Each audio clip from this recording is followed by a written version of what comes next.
Morning, Sub2ers.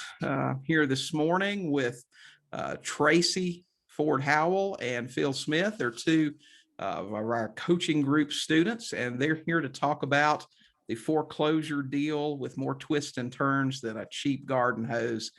Guys, this is a fascinating story. We've been watching it unfold for probably what, Traci, the last 6 weeks or so? Since January the 26th. Since January 26th. Okay.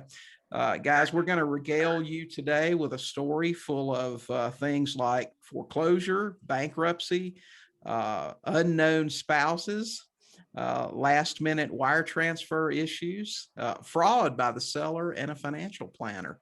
But I'm going to let these guys tell you about it. Traci, tell us a little bit about how this thing got started. Well, at first, I still am excited about it, but at first I was really blindly excited because I had reached out to wholesalers and got that lead from a local wholesaler. And he didn't tell me anything about it, just gave me a name and a phone number.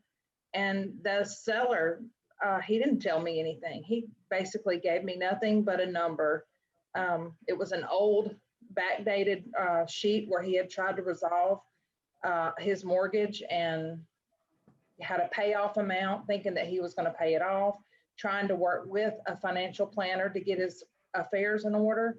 And so I just went in thinking, okay, that's the number. But that wasn't the number.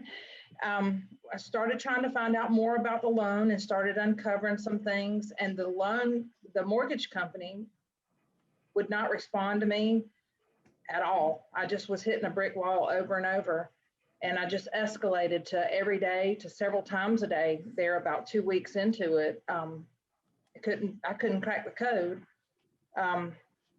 But finally, I guess it was about a week and a half ago, William suggested go look at the filing and find out who the attorney is. So I did that, and I contacted the attorney, and she had a little information, but she couldn't negotiate. But I stumbled across her too. I called a wrong number, and I happened to call one of her personal friends who picked up the phone and called her at her office and gave her my email, and that's how I got in touch with her. So that was an accident as well. But finally, she sent in an order for the foreclosure, or for them to work with me in some way, or to give me a payment or a payoff to bring it current. And that was when I finally heard something out of the mortgage broker. And right. It was a rude little letter that said, give me the money, and I'm not going to talk to you again, even if you give me the money. Yeah. I know when you were having a lot of trouble getting in touch with that guy, I said, this has got to be a subprime lender, B and C lender, that sort of thing. You don't have those problems typically. With the well-known, Wells Fargo, Bank of America, whatever, they will make contact with you. A lot of times what they'll do once they've hired an attorney is they'll tell you they can't speak to you. You need to go directly through the attorney, but at least they'll give you that courtesy. Yes, people around there was a guy that was assigned to the case. And when I would get anybody but him, they would be very helpful, but they could give me very limited information. Mm-hmm. And finally, one of them did give me his email, but I did not hear back from him on email until the attorney contacted him. Right. So right. I remember when you brought this deal to us, I think it was a deal evaluation call or something that we were doing in the coaching group. And I know we were all like, hey, why are you still on this? Why are you still on this call? You need to get this guy on the phone. We thought initially he owed about $79,000. And the value on the house was in the 120, upper 120, somewhere in that realm. And he was willing to walk away for, I think he had asked for $5,000 initially. Right. Okay. And you actually picked up the phone while you were in the coaching call and called and got the agreement and said, okay, when we're off the call, I'm going to drive out and get this thing under contract, if I remember correctly. So I actually sent him a DocuSign while we were on. I just muted myself and sent the DocuSign, and he signed everything while we were all still in the meeting. Yeah, I remember that was great. Yeah, that really was. So anyway, so through this process, we uncover It seems like we're on track to do it. Now we're not. Something's happened. The seller's getting flaky. But you put your marketing out there. I know you talked about, okay, now I've got this house under contract. I want to make sure I can sell it. And we talked about what needed to be done. And so you ran the Facebook Marketplace ads and did those things. And tell us what all you did and the kind of response you got. I put it on Craigslist, which actually got no response. Well, actually, I did get one response from Craigslist, but I just went and found a local shop and swap type, what's going on in the area, little Facebook page, and I put it on there, and I got about 50 responses. I think 50 was what I responded to. Once Phil and I knew we were going to try to move forward, I reached out to them again. And I think it was about 50 of them. Okay. So, and that's just been in like the last 48 hours. Oh yeah. Right. So, and how many, you got 50 responses. How many of these people, are waving this money at you? I remember when you first got this thing under contract, and you were telling me these people are just all over me wanting to give me money to buy this house. Yeah, there are 3 really that have money cash in hand that this house fits their parameter. Okay. All right. So anyway, we got some twists and turns going on here. We found that the guy's been in bankruptcy. We found out he hadn't made a payment on the house in 2-3 years, maybe. Do you remember he had been trying to work with this financial planner that she was something, but he had been trying to work with her, it appeared, for about 3 years to get everything paid off, and they would get it almost under control, and then he'd get back into trouble. Or anyway, they were doing something. I really don't know what they did based on the document that they had filed as a second position lien. I really don't know what they did, but I know they had them strung along for about 3 years at the mortgage company. Right. I know that was one of the things that you uncovered there at the very end was when we were doing the title work on this thing, you uncovered that there was some kind of blemish on title that had to be settled. And it turns out it was a fraud that was committed between the seller and the financial planner. Tell us about that, how that worked. Yeah, that was a fun. So whenever we realized that it was going to go through, I thought, well, gosh, we don't have title work. We gotta get title work. So we thought it was going to be easy. Call the attorney. They maybe had done the title work and would share that with me. But the attorney was actually not in this state, and for some reason they could not share it with me here based on where they were in Georgia. So I don't know what the rules are about sharing it, but she couldn't share it with me. So I said, oh my goodness. So Phil actually walked me through how to check on everything. And I called, and sure enough, there was another lien.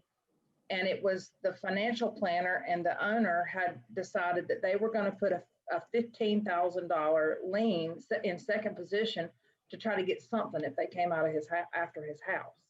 Right. But now the lien was in the way of him being able to get out of the foreclosure.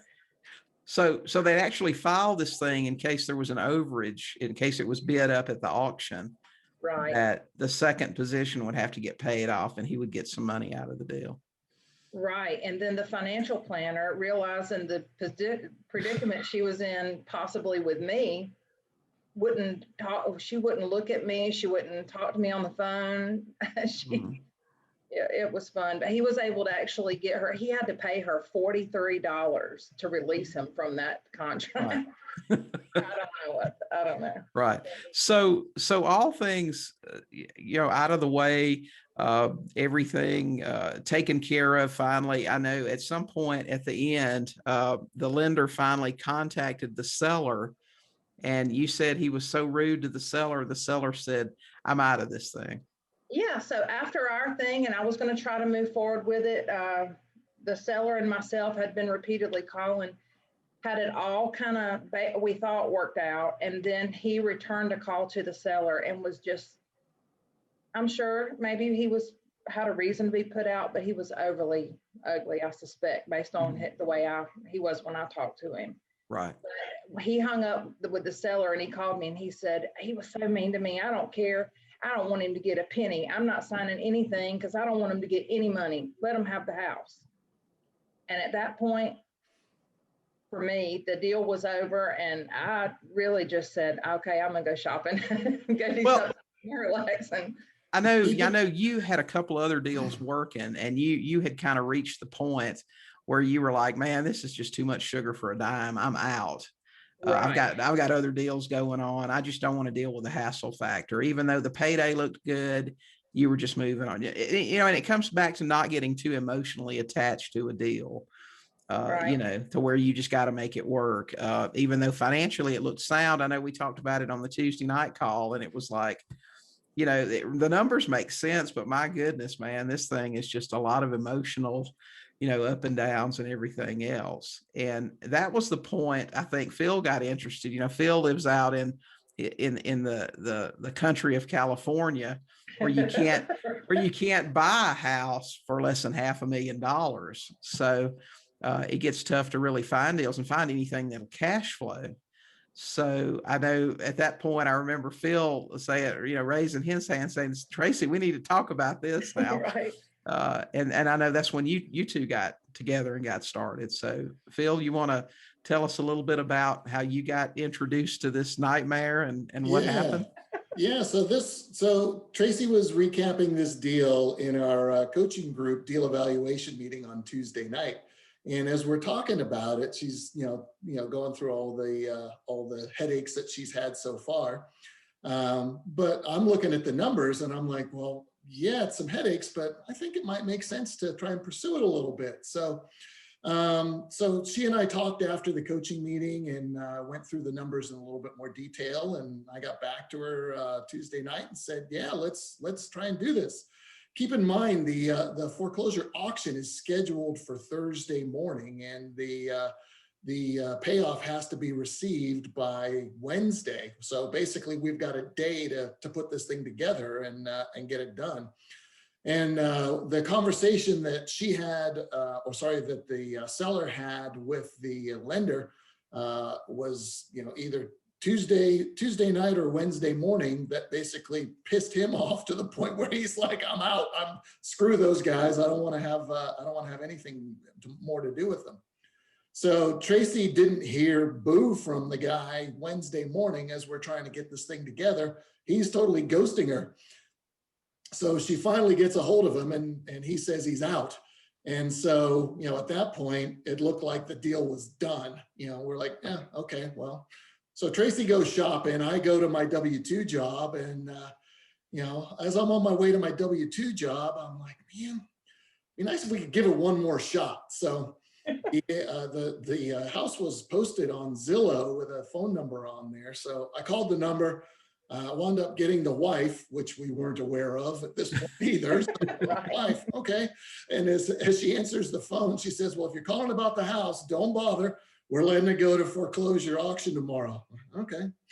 So she does give me his cell phone number. So I call him, talk to him. Basically, you know, I don't know, I must have said the right words, but he says, all right, I'll do the deal. So I text Traci and say, hey, look, we're back on.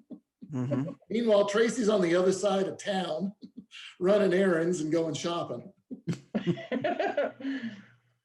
Yep. So the deal's back on. Yep. Go ahead, Traci. I just said he called and said, I talked to your guy. And I was like, what guy? He was like a whole nother human being. He was ready to go and all. I don't know what Phil said to him, but you know. I think Phil probably said you're going to get money. That was probably part of it, because I know at several points, every time there seemed to be a new layer here, it looked like his payday was going to be less and less. Right. And, you know, sort of the hassle factor fee, I call it. When I have to go to a lot more trouble, the seller gets less money, typically is the way it works. But I think Phil waved that check in front of his nose and he said, all right, we're back on, giddy up. Hey guys, Luke, good to see you. Andrew, Lisa, Rebecca asked, if a property goes to foreclosure, doesn't the owner get any overage? If that answer is yes, why did the financial planner and the seller file a lien? Well, I think that really comes back to just a knowledge of how things work. You know, and I'm telling you, most financial planners Well, listen, if you want to be wealthy, do you really want to take advice from someone who makes 50,000 a year is my question. I don't know. Uh, I'd say the answer is no. I really, Rebecca, I think it just comes down to people knowing. Yes, after all the liens are paid and everybody's paid that has a judgment against the property, if there are any, the overage does go to the homeowner. But a lot of people don't know that, and that's why there are companies that contact you and go, "Hey, we found money that you're owed," and they collect a fee for doing it. Now, there are companies that specialize in this because people, they just aren't aware, and that's why it's so important that you know what the law is. And I'm sure these people didn't know either. That's probably what happened. So Phil comes in, he calls the seller. The seller agrees to get back on, and Traci has to end her shopping spree and run across town. And you meet the seller at like a UPS store or something, don't you, and get all your documents Right. done. We thought we were meeting near where the wife worked, but I think the wife at that point was kind of spooked. And maybe that's why she kept quiet the whole time. She just didn't want her name tied up into his foreclosure business because they were trying to buy another house. I don't think that either one of them understood that because they were married, it really didn't matter if she signed. She thought that if she signed the sales contract, that somehow she was aligning herself with the foreclosure, and it was a lot of confusion on their end. And I think that just in general, they just had no clue. They really Right. had no clue what was happening in their own. Right. And this house is in Birmingham, and Birmingham, like some states, you even though the spouse may not be on title, you need to get something from them because of community property and that sort of thing. So anyway, you got that taken care of, got your deed filed, and then Phil is trying to wire money and runs into an issue. Isn't that right? Yeah, so as we're doing all of this, I asked Traci, I'm like, so did the mortgage company give us a specific timeline for sending the wire? And she says, no, they just said they needed it by, Wednesday. I'm like, oh man, okay, well, let's shoot for trying to get it done by 5 p.m. Eastern Standard Time, just to make sure that there's no issues, because, part of that mortgage company is in Georgia, part of it is in California, the house is in Alabama, let's make sure that we've got everything.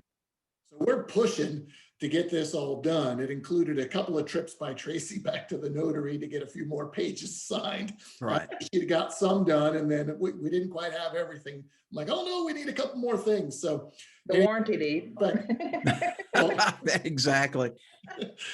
So anyway, she and I are texting back and forth. Meanwhile, I'm still in the middle of my W-2 driving around the countryside. So I'm pulled off to the side of the road just before 5 o'clock Eastern Standard, getting the wire all lined up, ready to go.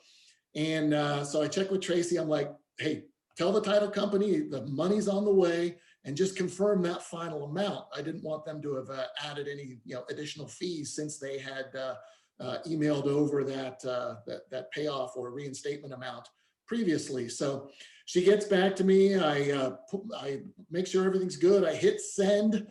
Look at the time stamp on my computer, and it says essentially 5:01 Eastern Standard, and I get an error message on the transaction for the wire. I'm like, gotta be kidding me. So I back it out. I try again, nothing. I'm like, oh. So I send a screenshot to Traci. She forwards it on to the title company. So I back it all the way back out again. And as I go back in on the bank's automatic date for the transfer, it pops up as the day after, on Thursday. Like, oh crap. So I'm like, well, let's send it. And let's hope it goes through, and they're okay with it. So long story short, they agreed to wait for the wire to come. We sent them a couple of screenshots, and they were good. And then we got word yesterday that wires received, sales canceled. We're all good to go. Okay, great. So we save the day here. The seller sells you the house. You guys wire the money. So it sounds like, a month of just constant roadblocks and everything, but you guys finally get through that, get it done. Let's talk about the numbers here now, because that's what everybody wants to know. So tell us, Traci, or Phil, either you guys get going here. So you guys are all into this house for how much? We're all in for, we're going to be all in because there's a couple of little repairs that need to be done. We got to pay the wholesaler a little bit. We're going to be all in for about $32,000. Okay. So your total on the house with mortgage balance, everything, essentially what you pay for the house is around 92,000, if I'm right. Right around 92. You got it. Okay. You got a mortgage balance. You had 83,000. You had to wire them 20 to stop the sale. Then you got $5K going to the seller and another 4 or so for repairs and miscellaneous, what have you. So you're in for about 92. What are your payments on the house every month? So we pay, it's going to be about $579 a month that we will be paying to the mortgage company. Mm-hmm. Okay. And that's PITI. That's PITI. You got it. Okay. And my understanding that you said the house is probably worth in the mid 120s, upper 120s. So you guys, instead of, if you guys are all in for 92 and you sold it, you say you marked it up just a tad, you sold it for 132, looked like about a $40,000 profit. You could flip it and make about 40 grand, but you guys have a different exit in mind. Yeah, so we want to sell it with owner financing. And what we can do is we can sell it at a higher price. And so we think we're going to sell it in the mid to upper 130s, get about a $12,000 to $15,000 down payment. And we'll sell that with owner financing around 9.5%, which will make a PITI payment of about $1,100. Right. Rent in the area is about $1,000. So what that'll generate for us is a little over $500 a month cash flow. Right. So if we hang on to it for 4 years, we'll make about $24,000 there in monthly cash flow. And then at the back end, we'll make a little over $60,000 there at the back end payoff. Right. All told, we're going to make about $100,000, maybe a little over $100,000 on this house. That we bought for less than $100,000. That's fantastic. You can't do anything like that in California for sure. No. I think Phil is sold on remote investing now. So yeah.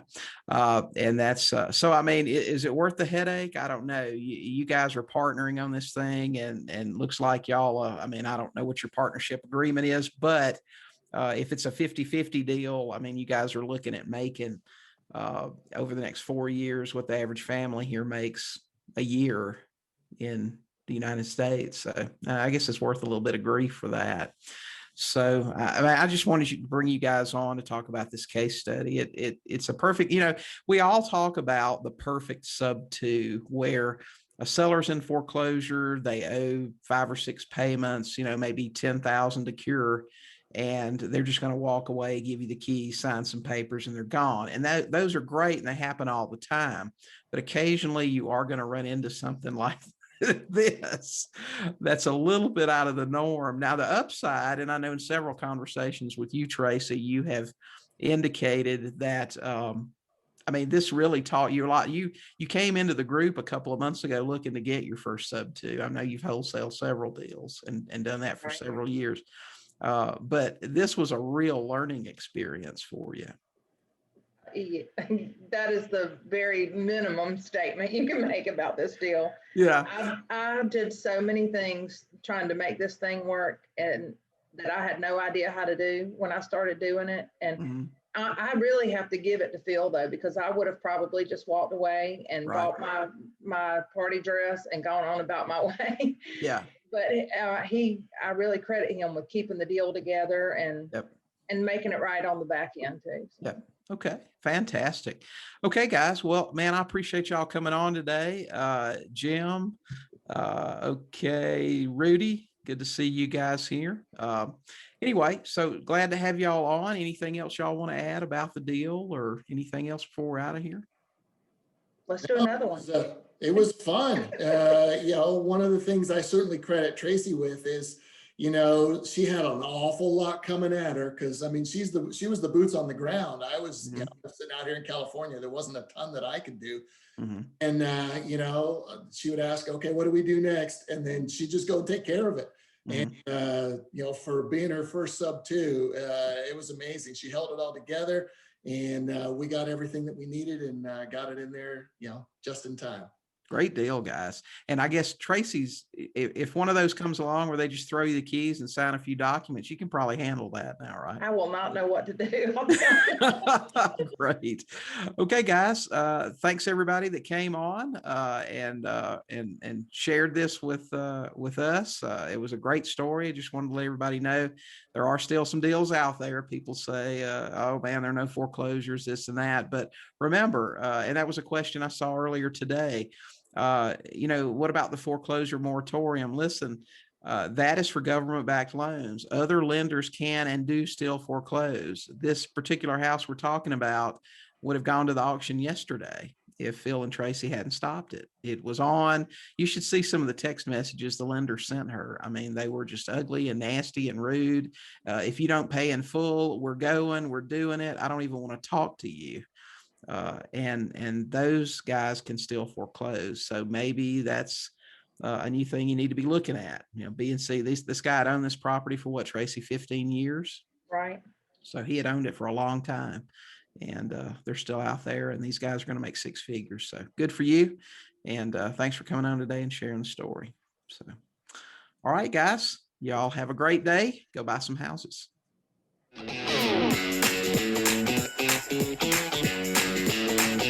Thank you.